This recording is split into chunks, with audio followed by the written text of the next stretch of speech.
Hierdie uitsending word aan u gebring deur NG Doringkruin, 'n gemeente in Klerksdorp.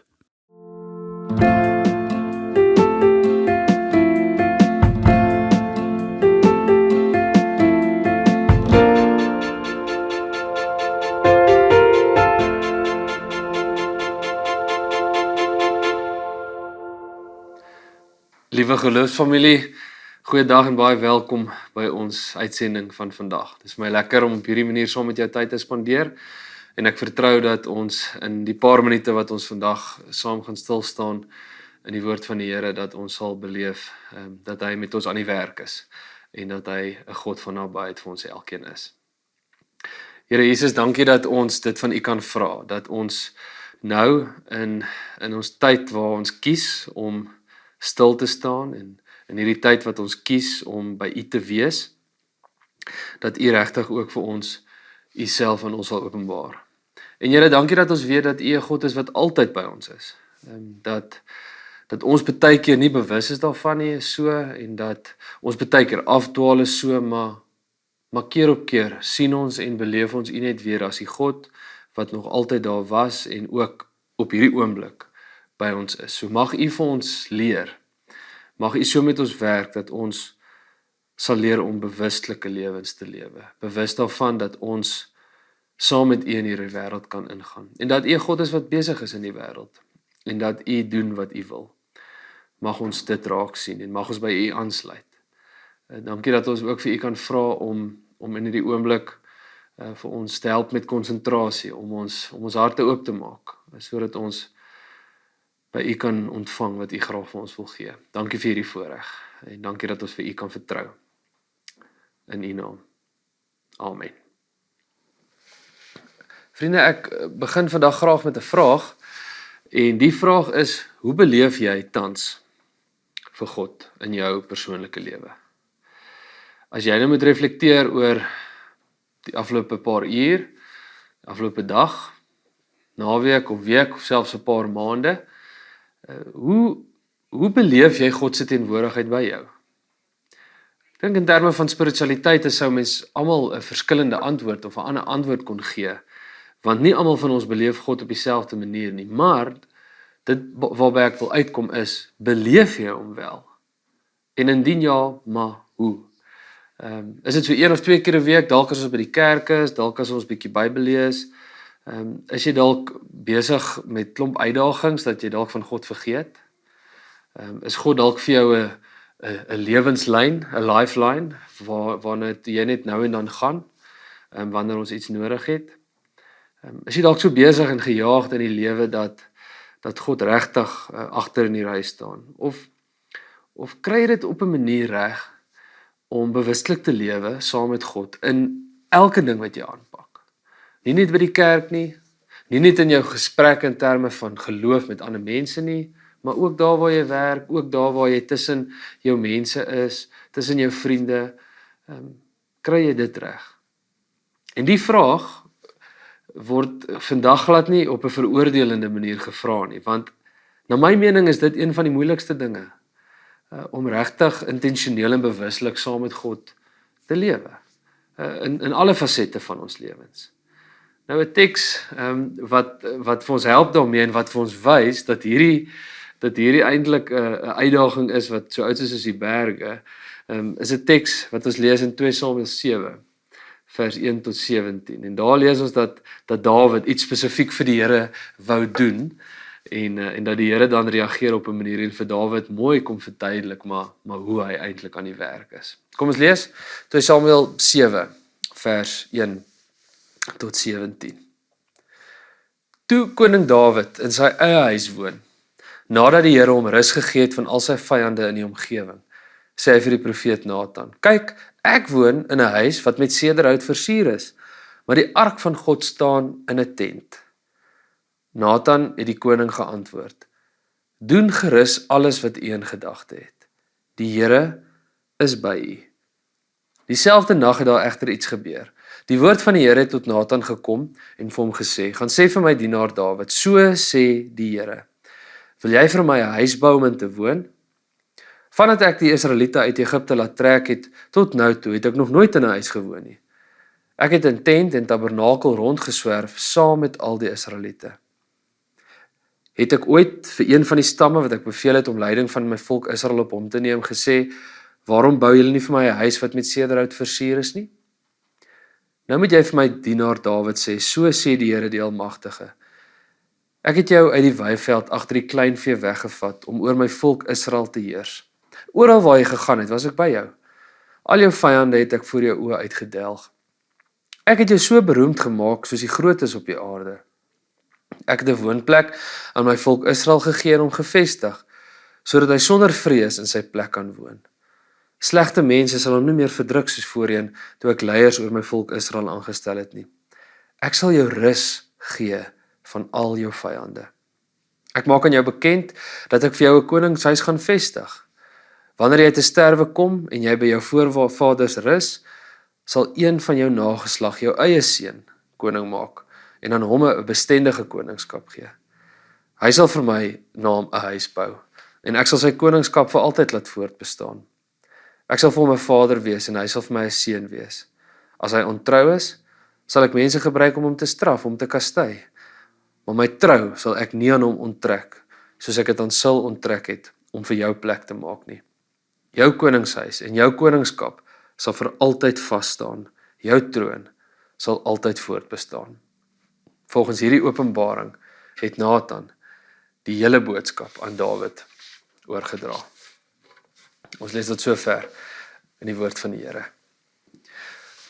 Ons teks begin en vertel vir ons dat Dawid op 'n manier rustigheid en vrede beleef in sy verhouding met die Here, maar ook in terme van veldslae en oorloë wat so deel was van die realiteit van die mense van daai tyd. So Dawid woon in sy eie huis. Hy beleef rus. En ek dink Dawid se gedagte om vir die Here 'n huis te bou is eintlik 'n baie mooi en rein gedagte. Want Dawid kyk en hy sien maar kyk in watter weelde leef ek. Kyk hoe goed is die Here vir my want hy gee vir my rus en vrede op hierdie stadium. Maar die ark van die Here staan in 'n tent. En wanneer hy dan met die idee kom na Nathan toe om te sê maar ek dink ek moet vir die Here 'n huis bou. Ek dink ek moet 'n plek bou wat die simbool kan wees van die Here se teenwoordigheid, dan is dit asof die Here deur Nathan net vir Dawid sê maar wag net 'n oomblik. Hou net so 'n bietjie vas.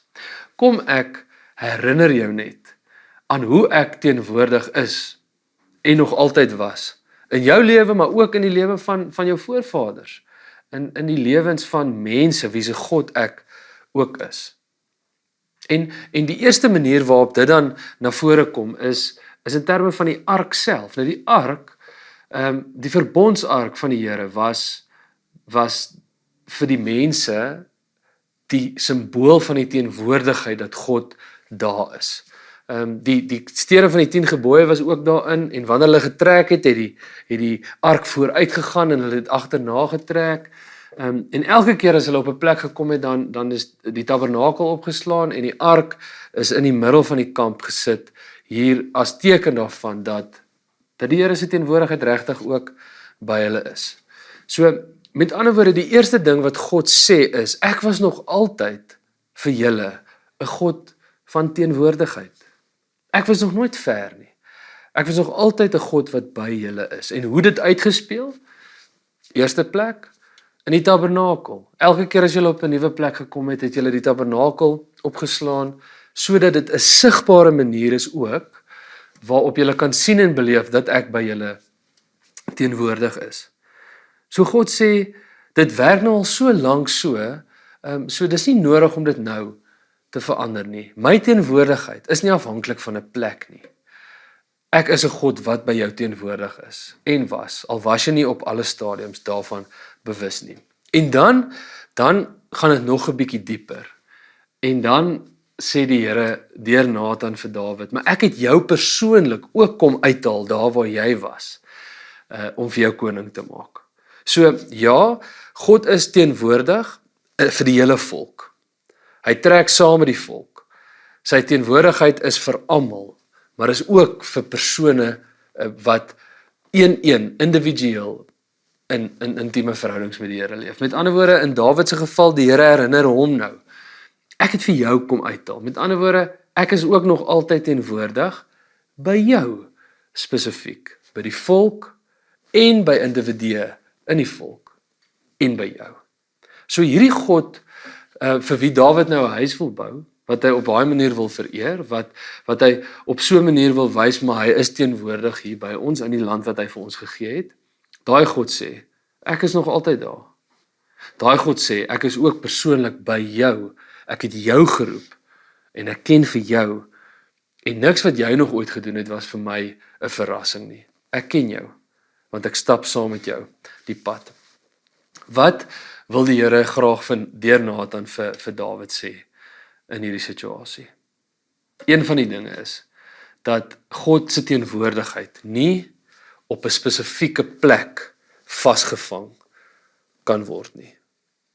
Dalk is Dawid se droom om hierdie huis te bou of hierdie tempel te bou wat sal staan as 'n simbool van die Here se teenwoordigheid en waar daar sekere dinge gaan gebeur wanneer die volk aanbid of wanneer sekere rituele plaasvind. So hierdie kan 'n pragtige teken wees dat hulle God se mense is. En kom ek sê net onmiddellik ook dat aanbiddingsplekke, tempel in die Ou Testament, soos wat Salomo toe nou die tempel bou, en vir ons vandag ook, aanbiddingsplekke, gemeentes, kerke, speel 'n belangrike rol. So hierdie punt is nie om te sê dat ons nou glad nie weer by mekaar moet kom nie, dat ons nie mag kerke bou nie, dat ons nie mag aanbid nie. Ons moet dit doen. Dit is so integrale en belangrike deel van ons as kinders van die Here se lewens. Maar die punt wat die Here vir Dawid wil maak is, ek is nie net op een plek nie. Jy kan my teenwoordigheid nie vasvang nie. Ek is. En dit ego amper iets van wat God al vroeër in Moses se dae vir Moses gesê het. Ek is wat ek is. En ek doen wat ek wil. En ek is waar ek wil. En ek is oral. Ek ken jou volk, ek ken vir jou. En ek is die God wat daagliks saam met jou wil lewe.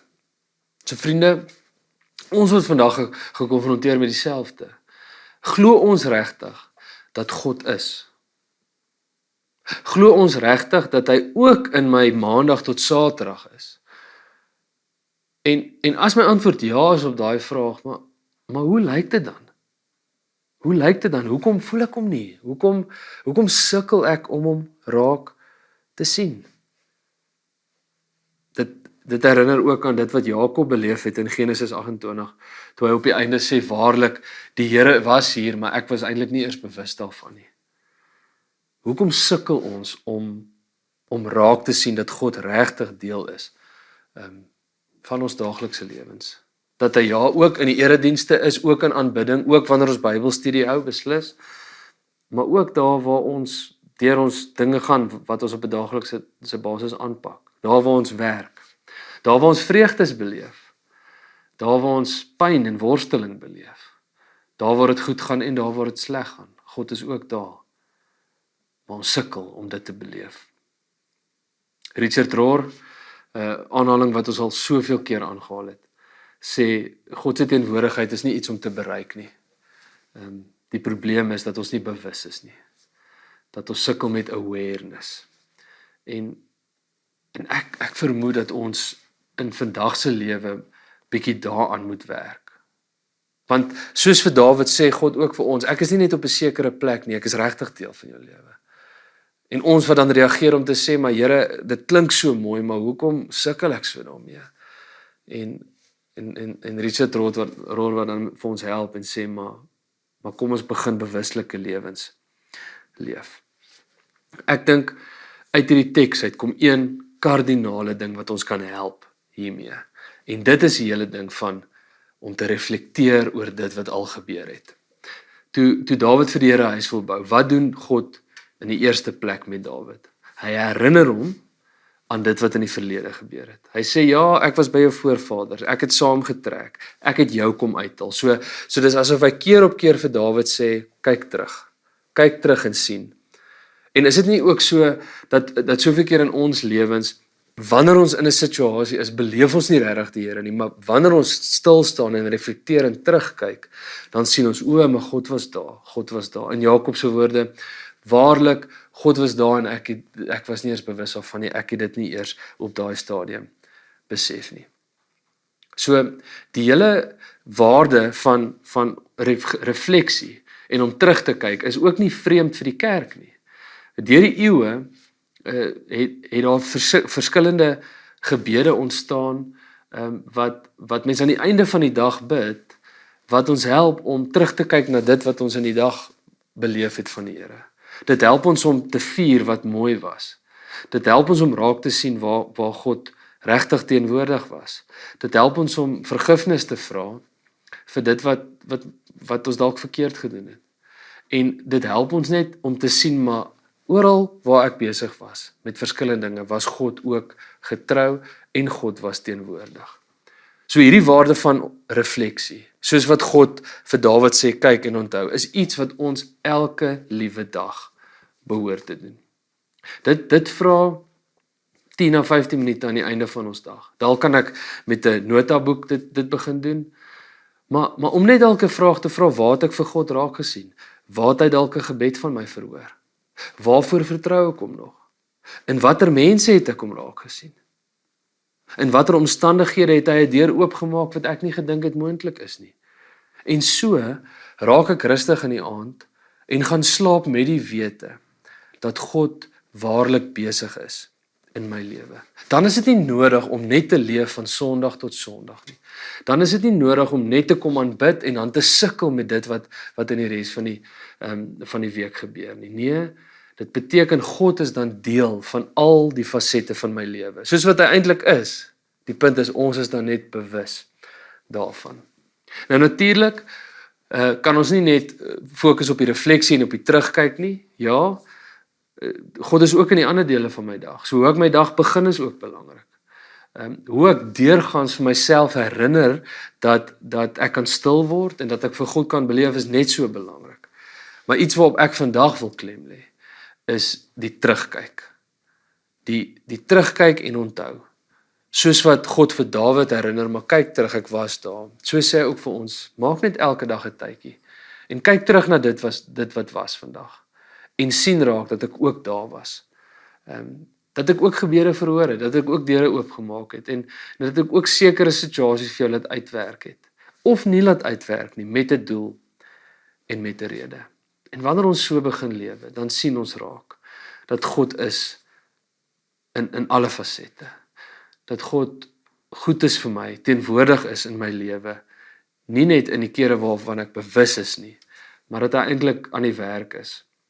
En dit help my om meer en meer vertroue te hê in sy plan met my lewe en in sy doel vir waarom ek op die einde van die dag gebore is. Mag ons by Dawid leer en hoor dat God nie net op een plek is nie, dat hy oral is in elke deel van ons lewens. En mag ons hierdie uitdaging om 10 of 15 minute aan die einde van elke dag te vat en net te reflekteer en net te kyk, mag ons dit aanneem en mag God dan vir ons op 'n ongelooflike manier wys dat hy regtig by ons is. Amen. Dankie Here dat U nie ver is nie. En ons bely dat soveel kere U by ons is en gewerk het en dat ons dit nie eens besef het nie, maar dat wanneer ons terugkyk, dit vir ons duidelik raak. Mag U ons help om te reflekteer, om terug te kyk en dan te vier dat U waarlik nie ver is nie, maar by ons. Dankie dat ons U hiermee kan vertrou. In Jesus se naam. Amen. Die Vader en die Seun en die Gees, wat die God is wat teenwoordig is, wat nie ver is nie, is ook die God wat nou by jou is in hierdie week. Amen.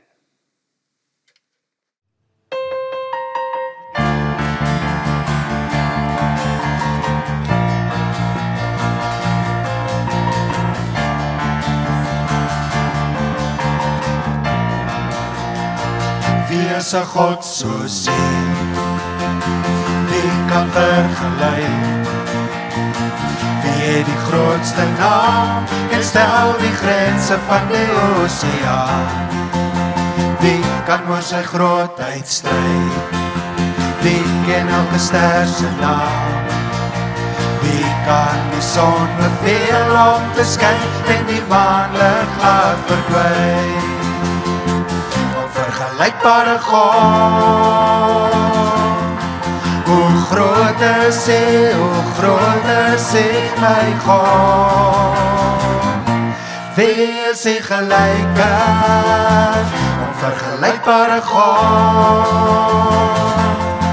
Hoe groot is hy, my God? Onvergelykbare God.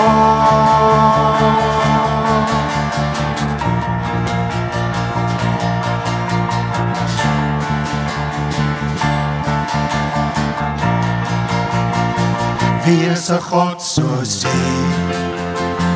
Wie kan vergelyk? Wie het die grootste naam en stel die grense van die oseaan? Wie kan oor sy grootheid stry? Wie ken elke ster se naam?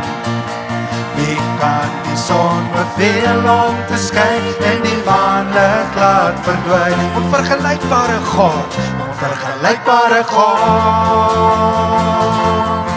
Hoe groot is hy, my God? Wie is die gelyke, onvergelykbare God? Hoe groot is hy, my God? Onvergelykbare God.